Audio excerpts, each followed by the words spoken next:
Assalamualaikum warahmatullahi wabarakatuh. Kaifa halukum ya ikhwah. Kali ini saya akan membahas tentang perencanaan yang matang untuk baca kitab kuning. Jadi kitab kuning itu, belajar baca kitab kuning itu memerlukan keterampilan khusus ya. Tetapi dengan perencanaan yang matang dan langkah-langkah yang terstruktur, kamu bisa menguasainya dengan mudah gitu ya. Jadi kunci utamanya adalah penguasaan nahwu dan sorof. Tapi ingat, kedua ilmu itu tidak cukup membuatmu bisa baca kitab kuning. Jadi yang pertama, itu kamu perlu belajar nahwu dan sorof sebagai fondasi sebelum membaca kitab kuning. Nah, langkah awal ini adalah yang pertama itu menguasai dasar-dasar bahasa Arab.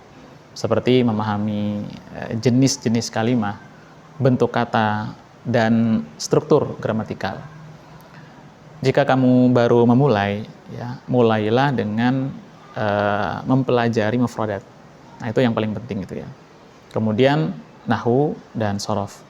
Setelah itu tingkatkan dengan latihan membaca kitab kuning yang sudah ada harokatnya. Itu dulu pertama yang perlu biasakan.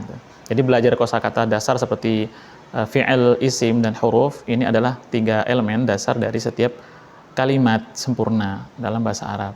Jadi kalimat sempurna dalam ilmu nahwu disebut kalam.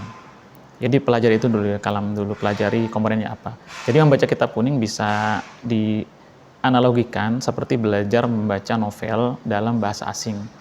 Jadi awalnya memang sulit karena tidak ada petunjuk harokat. Nah, itu kesulitannya.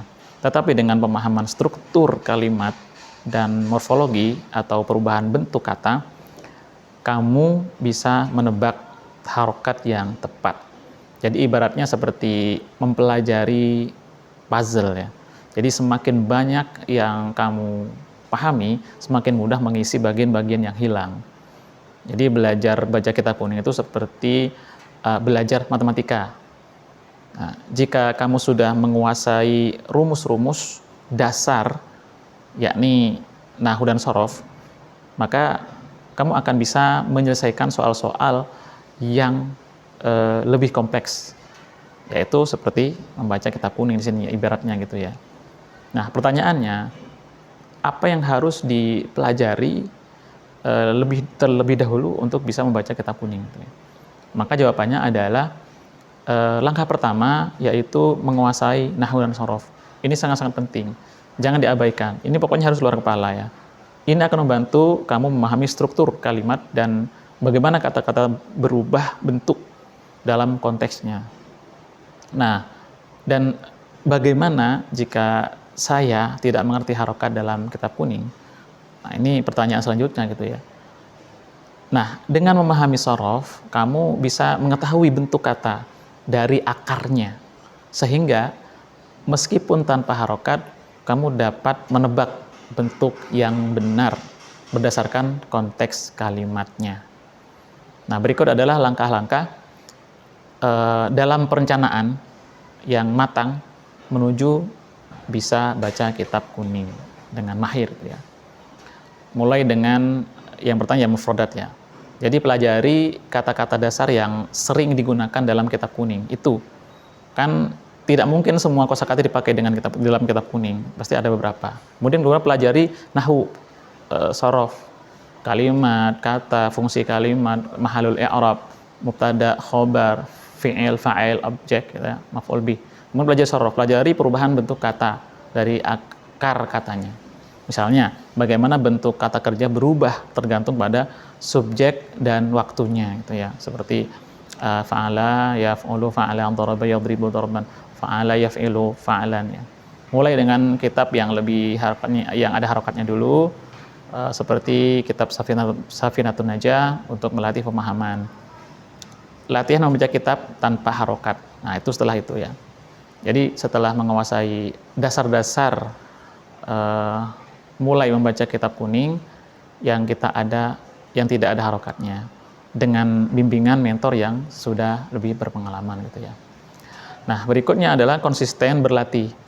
Terus latihan dan ulangi. Ya, jadi latihan konsistensi adalah kunci untuk mencapai kemampuan membaca kitab kuning. Jadi kalau tanpa latihan ya percuma itu ya. Mulai dari mempelajari kitab nahwu dasar seperti Jurumiyah, lalu lanjutkan dengan kitab shorof seperti kitab Amsilatut Tasrifiyah. Itu saya juga belajar itu dulu ya. Sebelum akhirnya melangkah ke kitab-kitab besar seperti Alfiyah, Ibnu Malik gitu ya. Nah, jika kita menggambarkan proses perencanaan membaca kitab kuning ya, belajar baca kitab kuning itu nomor 1 mufradat.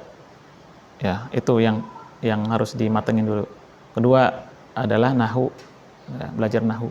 Yang ketiga belajar shorof, perubahan kata. Yang keempat membaca kitab yang ada harokatnya. Itu dulu ya, supaya familiar mengenalinya. Kemudian yang kelima membaca kitab tanpa harokat. Yang keenam konsistensi dan latihan belajar baca kitab kuning memerlukan kesabaran dan latihan bertahap. Jadi fokus utama adalah penguasaan nahwu dan shorof. Karena itu adalah fondasi dalam memahami teks tanpa harokat. Tanpa nahwu shorof tidak bisa. Nah, setelah kamu menguasai kedua hal ini, proses membaca kitab kuning akan menjadi lebih mudah. Nah, setelah menguasai nahwu dan shorof, lalu bagaimana saya melatih kemampuan membaca kitab kuning yang nantinya tidak ada mentor? Jawabannya ya kamu bisa memulai dengan membaca kitab-kitab klasik yang menggunakan bahasa sederhana dan memiliki harokat. Nah, kemudian perlahan-lahan beralih ke kitab kuning yang lebih kompleks dan tidak ada harokatnya itu. Nah, perencanaan yang matang untuk bisa baca kitab kuning melibatkan beberapa langkah ya. Beberapa langkah kunci ini ya, mulai dari mempelajari mufradat ya, kosakata dasar, kemudian mempelajari nahwu dan shorof, berlatih membaca kitab dengan harokat, dan kemudian beralih ke kitab tanpa harokat.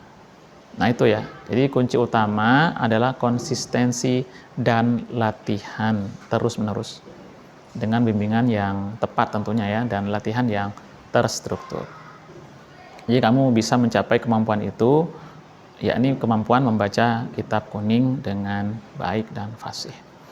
Itu saja yang bisa saya sampaikan. Terima kasih banyak atas perhatiannya. Assalamualaikum warahmatullahi wabarakatuh. Ila liqa.